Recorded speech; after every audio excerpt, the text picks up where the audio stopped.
बिस्मिल्लाहिर्रहमानिर्रहीम। दोस्तों, आप देख रहे हैं तुलुए आशनाई।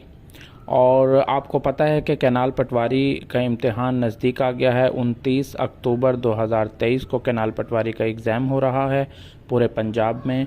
और उस हवाले से आज की वीडियो में हम आपसे जो शेयर करेंगे वो उन सवालात को करेंगे जो 100% मोस्ट एक्सपेक्टेड क्वेश्चंस हैं। ये हमने सवालात तैयार किए हैं रेवेन्यू डिपार्टमेंट के पिछले पेपर से, कैनाल पटवारी के पिछले पेपर से, और उनमें मोस्ट रिपीटेड क्वेश्चन जो बार बार आ रहे थे उसका हमने जायज़ा लेकर मुतवक्के सवालात आपके सामने रखे हैं। तो उम्मीद है कि इनमें से बहुत सारे क्वेश्चंस आपके पेपर में आएंगे। वीडियो को पूरे ध्यान से देखिएगा और हर सवाल को गौर से सुनिएगा। तो चलते हैं वीडियो की तरफ।